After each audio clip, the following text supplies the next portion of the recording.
ही important chapter है, उसको आज हम लोग देखेंगे कि क्या क्या इसमें इम्पोर्टेंट चीजें हैं और टॉपिक वाइज देखेंगे। ओके, तो molecular basis of inheritance chapter शुरू करने से पहले हमें देखेंगे मॉलिक्यूलर बेसिस क्या है इनहेरिटेंस। तो मॉलिक्यूलर बेसिस अगर समझें कि क्या है डीएनए इनहेरिटेंस की, तो न्यूक्लिक एसिड्स है, nucleic acid, these are the molecular basis of inheritance. Nucleic acid में हम लोग देखते हैं डीएनए और आरएनए।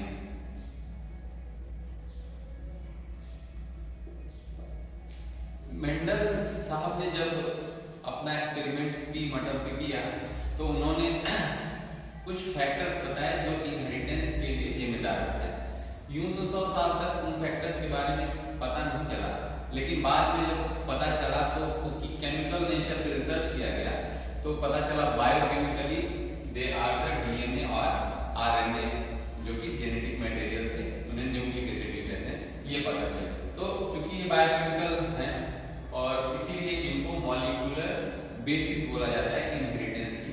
यही हैं जो इनहेरिटेंस करने में हेल्प करते हैं, एक फीचर, एक गुण को पेरेंट्स से नेक्स्ट जनरेशन को में ट्रांसफर करने में हेल्प करते हैं। अब हम ये देखेंगे कि ये डीएनए और आरएनए किन चीजों से बने हैं, what are the structural components of DNA और आरएनए। तो डीएनए को या आरएनए को हम लोग अगर देखेंगे तो इनकी 3 इंपॉर्टेंट स्ट्रक्चरल कंपोनेंट्स हैं। First is pentose sugar,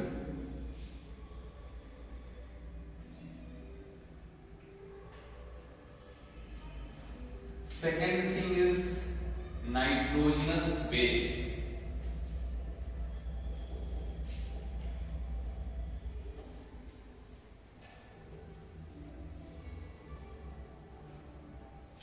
and third is phosphate group.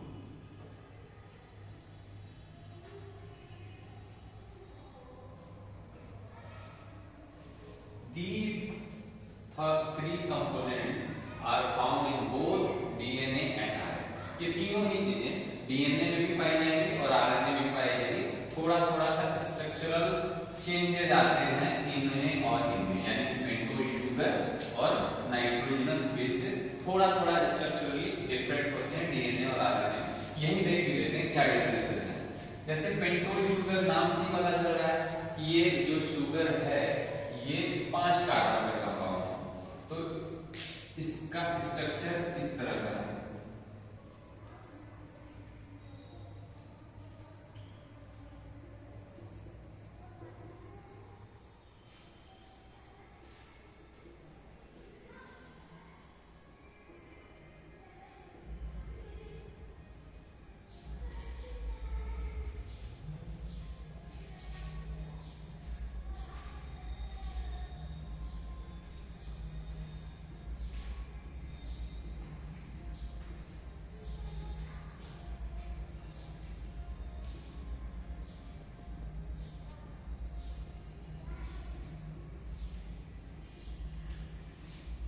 ये अगर देखेंगे पेंटोज शुगर को तो ये जो है ये राइबोज शुगर है, राइबोज शुगर।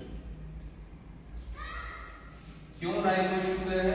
यहाँ पे हम लोग अगर नंबरिंग करेंगे तो ये first place, second, third, fourth, fifth, ये 5 कार्बन है और सेकंड कार्बन पे एक हाइड्रोक्सिल ग्रुप की जगह क्या है हमारा हाइड्रोजन है, तो इसलिए इसको बोलते हैं डीऑक्सीराइबोज, डीऑक्सी राइबोज शुगर। ये हो गया राइबोज शुगर, ये हो गया deoxy ribose sugar.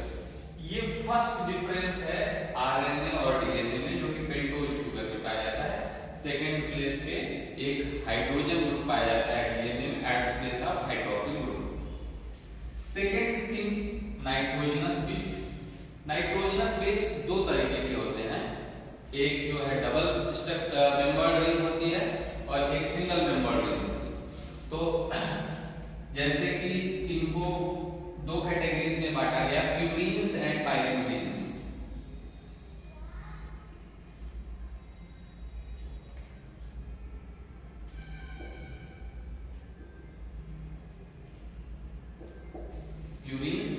Pyrimidines. Purines के जो एग्जांपल हैं वो गुआनाइन है एंड एडेनिन है। पायरिमिडीन्स के एग्जांपल क्या क्या है?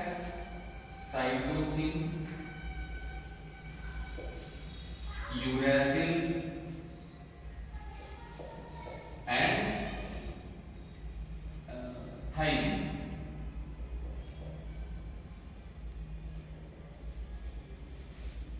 ये जो है पायरिमिडीन्स हैं, ये प्यूरिन्स हैं।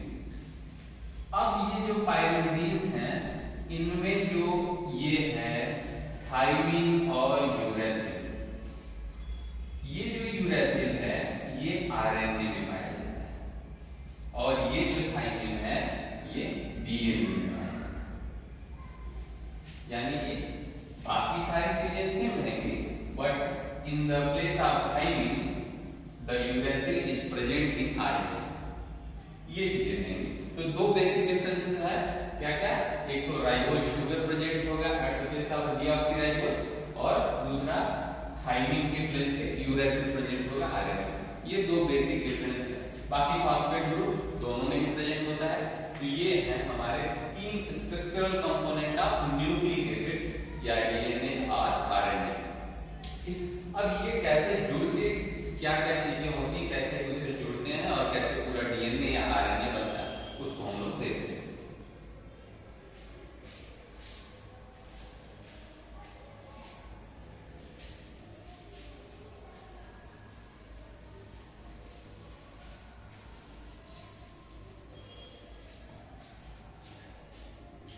तो फर्स्ट चीज जो हम देखेंगे कि हमारा जो बेस है, जिसको नाइट्रोजनस बेस भी बोल रहे हैं, नाइट्रोजनस बेस, वो पेंटोज शुगर से आके अटैच होता है। चाहे वो राइबोज शुगर हो या डीऑक्सीराइबोज शुगर हो, उनसे आके अटैच हो जाता है। और जब पेंटोज शुगर से बेस अटैच हो जाता है, इस तरह के स्ट्रक्चर को बोलते हैं न्यूक्लियोसाइड। इस तरह का स्ट्रक्चर क्या कहते हैं? न्यूक्लियोसाइड। तो जैसे हम एक ले लेते हैं ये पेंटोज शुगर, ये हो गया हमारा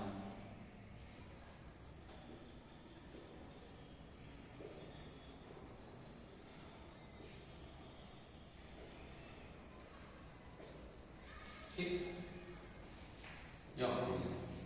तो ये जो हमारा OH वाला प्लेस है, फर्स्ट नंबर का कार्बन, इस फर्स्ट नंबर के OH वाले प्लेस से एक कोई बेस आके जुड़ जाएगा और वो हमारा न्यूक्लियोसाइड फॉर्म करेगा। तो मान लीजिए यहां से हम एक OH को हटा देते हैं और यहाँ पे हम एक बेस जोड़ देते हैं, एक बेस जोड़ देते हैं। तो यहाँ पे एक बेस बना लेते हैं, जैसे एडेनिन भी बना लेते हैं।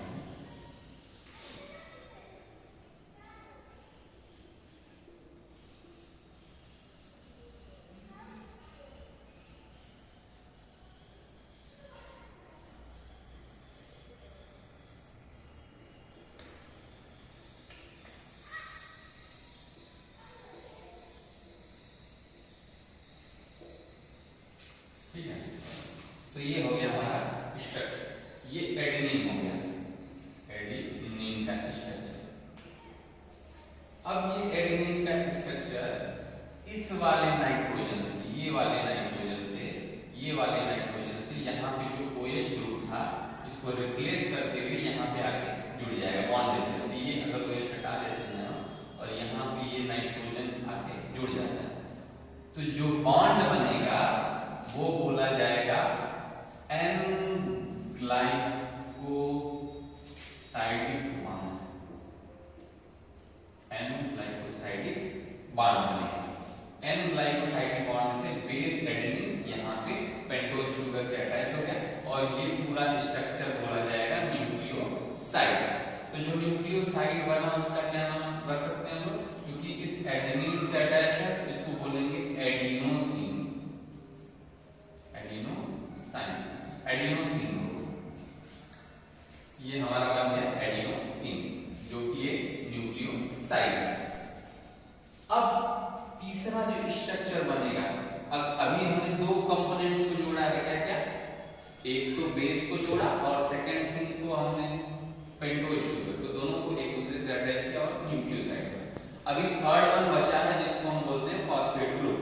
तो ये फॉस्फेट ग्रुप इस वाले कार्बन से, जो 5वां नंबर का कार्बन है, 1 2 3 4 5 नंबर के कार्बन को पे आके इस OH ग्रुप को हटा के यहाँ पे एक फॉस्फेट ग्रुप जुड़ेगा। तो यहाँ पे हम लोग इसको हटा के फॉस्फेट जोड़ देते हैं।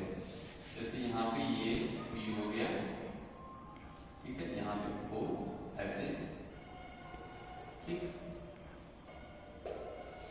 ये फॉस्फेट ग्रुप जोड़ दिए। तो 3 कंपोनेंट हो गए, पेंटोज शुगर, नाइट्रोजनस बेस और फॉस्फेट। अब ये जो स्ट्रक्चर बन गया उसको बोलेंगे न्यूक्लियोटाइड। ये जो हमारा न्यूक्लियोसाइड है इसको हटा के अब इसको हम लोग बोलेंगे न्यूक्लियोटाइड। ये हो गया nucleotide, that means phosphate, pentose sugar and base, ये तीनों को मिला के जो स्ट्रक्चर बनता है उसको न्यूक्लियोसाइड बोलते हैं। और चूंकि हम यहाँ पे जो पेंटोज शुगर लिए हैं वो क्या है, राइबोस टाइप की है, तो यहाँ पे जो बनेगा वो बनेगा adenosine mono phosphate, adenosine monophosphate. ये एडिनोसिन मोनोफॉस्फेट बन गया जिसको शॉर्ट में हम लोग AMP कहते हैं। ये हो गया AMP। इसी में अगर एक और फॉस्फेट जोड़ दें तो यहाँ पे क्या हो जाएगा, AMP की जगह पे ADP, इसको बोलेंगे एडिनोसिन डाइफॉस्फेट। इसी तरह एक और जोड़ देंगे तो एडिनोसिन ट्राइफॉस्फेट बन जाएगा जिसको ATP बोलते हैं, एनर्जी करेंसी भी बोलते हैं बायो। तो ये इस तरह का स्ट्रक्चर है। अच्छा, ये जो है इसको एक और नाम से हम जानते हैं जो AMP है, उसको बोल सकते हैं हम लोग एडिनिलिक एसिड। कहीं कहीं पे ये एडिनिलिक एसिड के रूप में भी बोला जाता है, जो कि एक न्यूक्लियोटाइड है। कैसा न्यूक्लियोटाइड है, एडेनिन बेस से जुड़ के पेंटोज शुगर और फॉस्फेट के जुड़ने के बाद न्यूक्लियोटाइड, जो कि एक बेसिक यूनिट बोल सकते हैं DNA या RNA की, यानी कि इसी रेपिटेटिव यूनिट के थ्रू पूरा RNA या DNA बनता है। या यूं बोल सकते हैं कि अगर हम DNA के संदर्भ में लें, कॉन्टेक्स्ट में लें, तो न्यूक्लियोटाइड का पॉलीमर है DNA, न्यूक्लियोटाइड का पॉलीमर है। या RNA के कॉन्टेक्स्ट में लेंगे तब भी बात वही है, न्यूक्लियोटाइड का पॉलीमर है RNA, या बोल सकते हैं पॉलीमर ऑफ न्यूक्लियोटाइड या ribose nucleotide is known as RNA। इसीलिए इसका फुल फॉर्म भी क्या है, राइबोन्यूक्लिक एसिड, क्योंकि वो राइबोज शुगर के थ्रू बनता है और उसमें न्यूक्लियोटाइड की चेन होती है और पॉलीमराइज की चेन होती है, जिससे ये क्या बनता है, हमारा न्यूक्लिक एसिड DNA या RNA बनता है। तो ये हो गया हमारा क्या, एक न्यूक्लियोटाइड। इसी तरह एक एक करके मैं बता रहा हूं, पॉलीमर है तो उसमें बहुत सारे न्यूक्लियोटाइड होंगे, तो उसमें एक दो चेन को हम लोग जोड़ के देखते हैं कि कैसे वो होता है।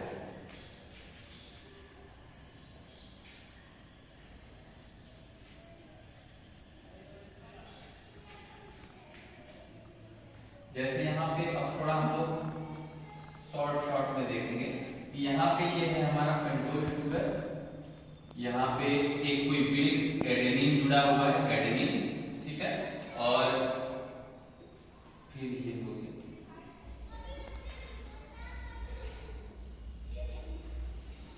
CH2 और यहाँ पे हम लोगों ने फॉस्फेट जोड़ दिया, फॉस्फेट।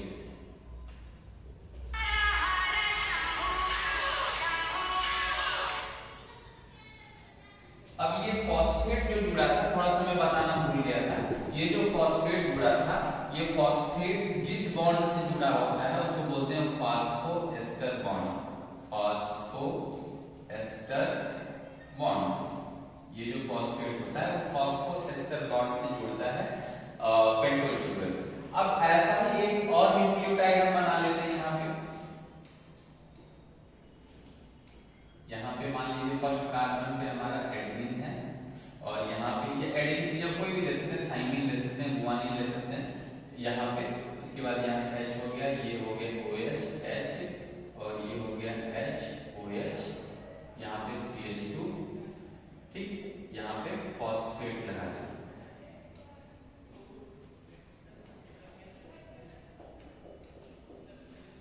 अब ये जो फॉस्फेट है, यहाँ पे जो तीसरा नंबर पे हाइड्रोक्सिल ग्रुप है 1 2 3, तो थर्ड नंबर पे हाइड्रोक्सिल ग्रुप है, इस पर ये अटैक करेगा, ठीक है।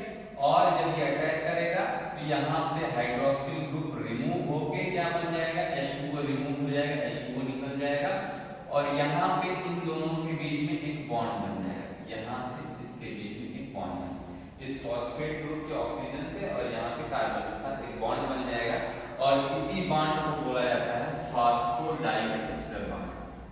फास्फोडाइएस्टर बॉन्ड। फास्फोडाइएस्टर बॉन्ड क्यों बोलते हैं?